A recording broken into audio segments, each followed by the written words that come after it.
Sabay-sabay natin alamin ang mga kaganapan na nangyayari sa ating bansa.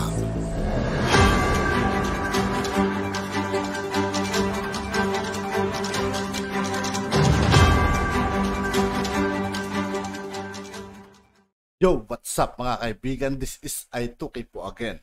Ngayon nandito ulit tayo sa channel ni Pinas News. Dito naman ulit tayo magbibigay ng komento at reaksyon. Pero bago ang lahat ng yan mga kaibigan, sa lahat ng hindi pa nakasubscribe kay Pinas News, mag-subscribe na po tayo at huwag nyo rin pong kalimutan mag-subscribe dito sa aking channel.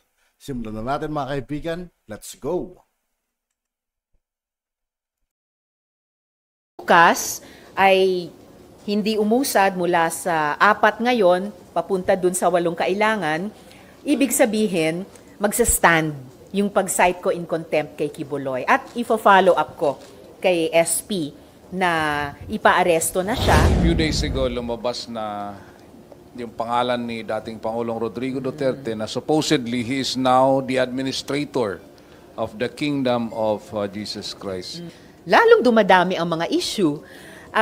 Lalong lumilinaw kung ganong intertwine ang mga interes, maging ang mga economic interes ni Duterte at ni Pastor Quiboloy. Ganon kataas, kalaki ang pagtitiwala at pagsasakamay ni Quiboloy kay Duterte sa kanyang mga ari-arian. May kasabihan pa nga, di ba? Tell me who your friends are and I'll tell you who you are. Being the appointed son of God, omnipresent at omnipotent naman. Ikaw na nagsabi. Amen. Dahil ginawa niya iyon, ipinasakamay niya kay Duterte yung kanyang pagmamayari, lalong kumakalat yung haka-haka na naghahanda siya, si Quiboloy, na tumakas dito sa Pilipinas. Kaya inuulit ko po ang aking panawagan sa Bureau of Immigration na siguruhin na sa lahat ng borders ng ating bansa, sa lahat ng mga ports of exit, ay hindi makatakas si Quiboloy. Okay, next po si Ms. Sherry Antones, ABS-CBN. Ma'am, good morning. Good morning. Ma'am, ano lang, can you mention some of that 17 conditions kung nakarating sa inyo po? Nakita ko lang po sa social media nila eh. Opo. Wala pa namang official na communication sila tungkol sa mga iyon or ilan or isa sa mga iyon. Sana nga hindi totoo eh. Kaya lang pinamumudmud talaga nila. Salamat. So halimbawa, ang pamagat ng 17 ay sets of conditions for Pastor Apollo C. Quiboloy to attend Risa Ontiveros' Senate hearing. Number 1, unmask and show the full faces of your witnesses. No mask, no dark eyeglasses, no caps, bonnets, or head covering of any kind. Mga ganon. Oo. At marami pang iba, 16 pa. Ano dun yung para sa inyo pinaka-absurd maliban dun sa witnesses po? Well, yung buong set ng 17 o kung ilan man sa naging kasi yun na nga sabi ko kanina, ngayon lang ako nakaranas na mayroong inimbita 2 beses, sinabina na ng Senado, tapos ang sagot ay paunlakan ko pero ito ang mga kondisyon ko. May kondisyon. Tapos 17. Sabi ko nga dinaig pa yung 10 utos ng Diyos. Isa pa ito, halimbawa, ang kanyang number 8 na condition, I retain the right to personally cross-examine your witnesses. That includes you, Madam Chair. No time limit. Yung mga resource persons nga sa hearing ay hindi pinapayagang i-interpellate ang isa't isa. Ang mga miyembro lang ng Senado ang nagtatanong sa resource persons. At lalong walang resource person na nagtatanong o nagko-cross-examine sa chair. At madalas, in the interest of time, kami mismong mga kapwa-senador ay nag-o-observe ng time limit ayon sa facilitation ng chair. Ito sila, no time limit. So, talaga, out of this world. Huling halimbawa, number 14.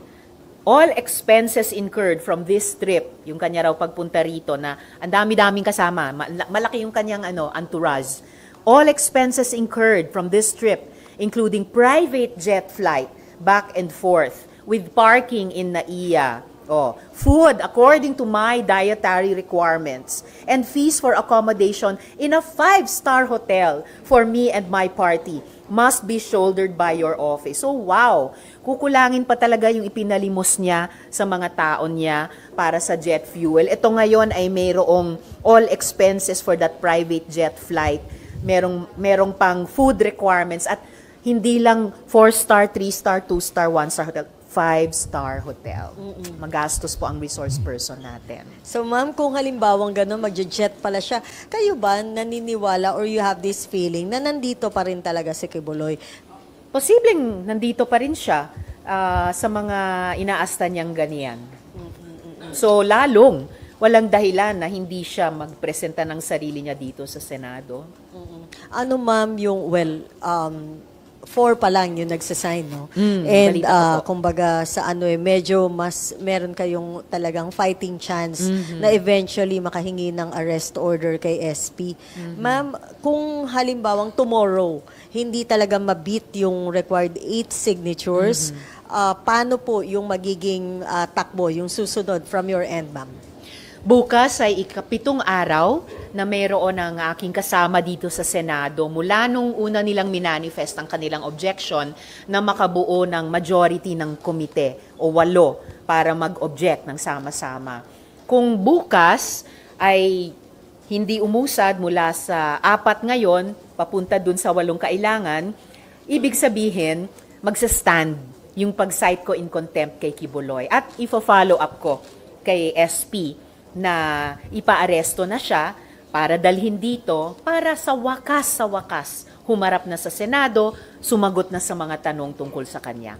Yung legal lang ma'am issue. Kasi yung direction din ng House, eto rin parang most likely papa-aresto nila si Quiboloy. Paano po yun? Parang coordination in the event na kailanganin. Walang coordination at wala ring coordination ang kailangan or maaring dapat dahil ang House ay may sarili nilang proseso, in fact sa ibang subject ng kanilang investigasyon at dito rin.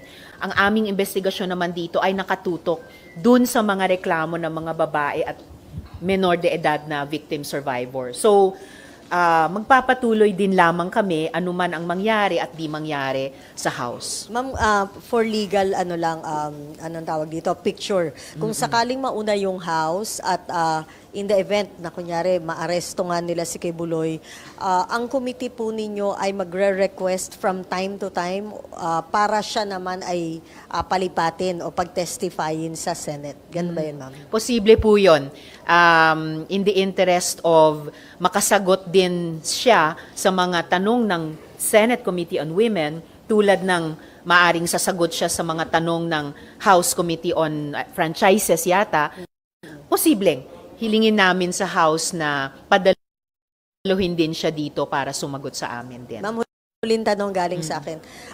Kasi yun, last week, kanya-kanya ng points yung mga pumirma dito sa written objection. Maliban doon sa sinasabi na nasa court na or maghahain na ng kaso, may nagsasabi na naging political na yung direction nitong investigation na to at may nagsasabi rin na parang kinukuyog si Pastor Quiboloy.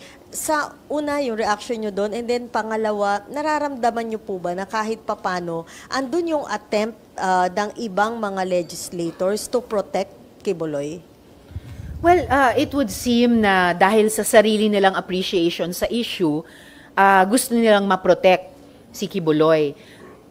Pero I would only reassure kung may magtanong na ang komite mismo ay sumusunod sa mga rules ng Senado, sa mga investigasyon in aid of legislation. So, tulad ng pagprotekta din namin sa karapatan ng mga victim survivors magsalita ng walang harassment sa kanila, ganoon din. At walang pagkuyog mula sa simula, simpleng 2 investigasyon ang ipinadala namin kay Quiboloy. Siya ang nag-dedma doon.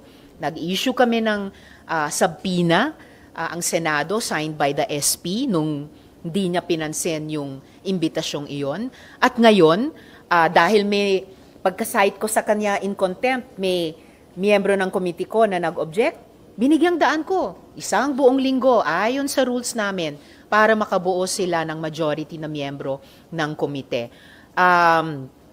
So walang pagkuyog ng nangyayari. Yung unang bahagi ng tanong nyo before the...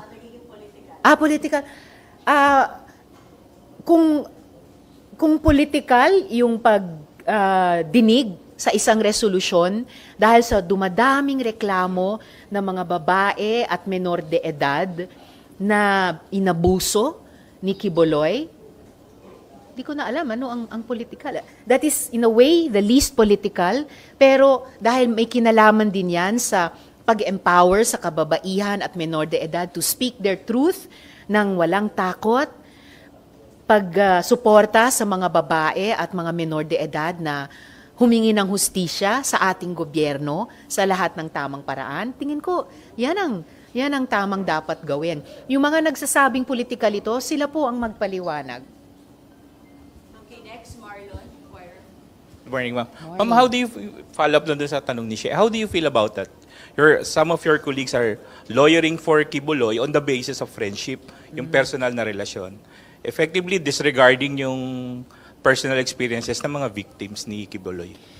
Well, I wouldn't call it lawyering, pero precisely. Kaya nung pagkatapos nag-object yung kasama ko sa hearing, nanawagan na ako sa lahat ng mga kasama ko, lalong-lalo na sa komite at sa Senado.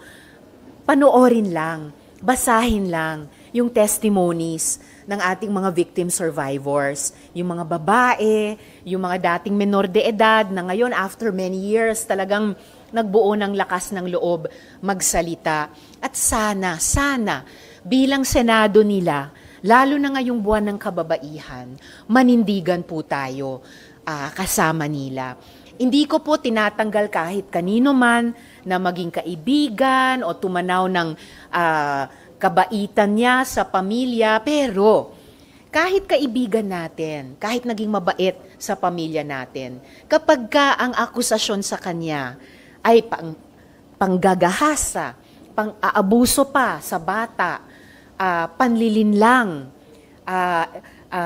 at kung ano-ano pa, hindi ba ang tamang dapat natin gawin bilang Senado ay paharapin yung taong yon sa komite? Tingin ko ang sagot po doon ay oo. Are you not disappointed po dun sa action ng ilan ninyong kasamahan? I can't say I'm disappointed kasi sa iba't ibang issue, madalas magkakaiba rin naman kami sa mga opinyon, at least sa simula, pero patuloy akong nananawagan na sana bago matapos itong pagdinig, manaig pa rin. Manaig yung ating paninindigan, kasama ng mga kabaro at mga menor de edad. Manaig yung ating paniniwala na walang taong mas mataas sa batas. Ang dami ng mga opisyal ng gobyerno, pati ng simbahan, ay humarap sa mga investigasyon ng Senado. Bakit maiiba si Quiboloy? At lalong-lalo na sa panahong ito na nagkakaisa ang buong Senado, bar none, na itaguyod ang sistema ng checks and balances laban sa Peking People's Initiative at tangkang lusawin at buwagin ang Senado. Magkaisa din po tayo, bar none, na yung mga rules ng Senado ay dapat mapatupad, na ang kapangyarihan ng Senado para singilin ang accountability ng mga nang-abuso ng kanilang kapangyarihan ay kailanman huwag na babawasan. Ma'am, may binanggit po si former Senator Trillanes na dapat magkaroon ng anti-money laundering investigation doon sa mga properties ni Quiboloy. And it would seem na, although hindi niya binanggit yung pangalan ni dating President Duterte, pero mukhang intertwined yung kanilang mga economic interests. Well, salamat sa paalala ni former Senator Sonny. In fact, lumabas na nga sa nakaraang hearing na sa susunod na hearing, imbitahin po namin ang Anti-Money Laundering Council dahil lumabas sa isa sa mga bagong testimonya na posibleng may money laundering na ginagawa si Quiboloy dahil sa sinalaysay na paggamit ng mga account ng mga totoong tao pero para magpadaan ng pera ng iba para makarating kay Kibuloy doon sa Davao. Hello po. So yung recent development was President Duterte was named property administrator. Parang it was partially answered na kanina. But will your committee look into the properties of Kibuloy here and abroad? Siguro only as far as binabanggit sila sa mga testimonya. Dahil ang subject ng resolusyon ay yung pang-aabuso sa mga kabaro at mga menor de edad. Pero tulad nung binanggit ni Ms. Reynita, yung pag-misuse ng mga bank accounts ng mga miyembro doon sa Singapore, kaya nabuksan yung pagpapaimbita sa Anti-Money Laundering Council para tignan ang posibleng economic abuse na ginagawa ni Kibuloy. Diba, parang tomorrow yung deadline if ma-reverse yung contempt order. What if, of course, hindi sila maging successful, like hindi ma-meet yung 8. So what's going to happen? Can you walk us through? Kasi diba, parang what if like Pastor Apollo Kibuloy still won't show up? So, yeah. So yung bukas ay hindi naman deadline, pero siya po yung palugit na ibinibigay talaga sa kahit sino mga miyembro ng komite na gustong mag-object sa isang ruling ng chair. In this case, yung ruling ko citing Kibuloy in contempt. So ayon sa rules namin, obligado akong bigyan sila ng 7 araw para makabuo ng majority ng mga miyembro ng komite. Kung hindi man nila magawa yon by tomorrow, so standing nga po yung aking citing in contempt kay Kibuloy at ipa-follow up ko na po si SP na ipaaresto na siya para paharapin siya sa komite dito sa Senado. Follow up, last na hearing na po ba ng komite yung mangyayari? I'm not sure exactly, pero for sure kapag humarap na si Kibuloy, malamang yan na yung last or isa sa mga last. Kasi siya lang naman ang hinihintay mula pa sa simula eh. Hard to get siya. Okay. Ma'am, sorry, ibang issue na po ito. Apo. Okay lang po. Okay Ma'am, lang Okay, ma'am. Ito, hindi pa natatanong si Senado. Kasi may suggestion. Hindi pa. May suggestion kasi yung mga ibang senador, ma'am, na para makadalo itong si Kibuloy. Baka nagawa naman daw ng pandemic, yung mga virtual hearing, online hearing. Baka open pa daw po ba kayo doon kung sakasakali sa ganun? Of course, hindi na pandemic ngayon. Pero magpakita muna si Kibuloy ng intensyon i-honor yung subpoena ng komite ng Senado bago siya humingi ng kung anong ibang mode ng pagharap. Magpakita muna siya ng intensyon.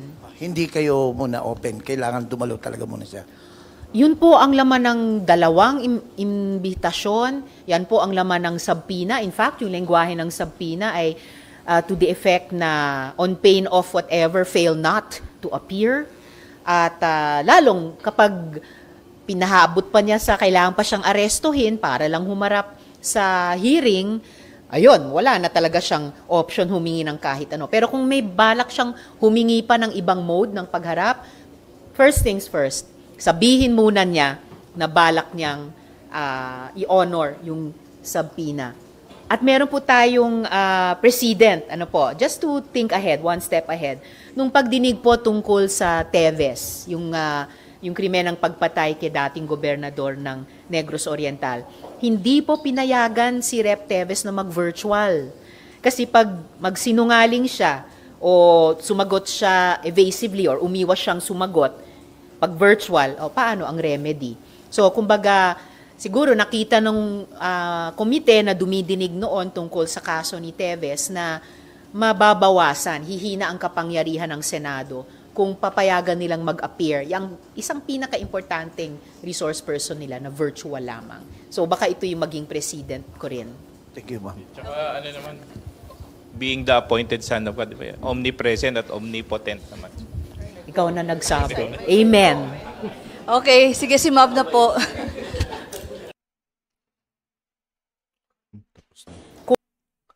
At yun nga po mga kaibigan, dito po nagtatapos ang ating reaction video. Muli ako po si I2K ng Sundalo ng Dunggalo. Maraming salamat sa patuloy na pagsuporta. Yeah, peace out.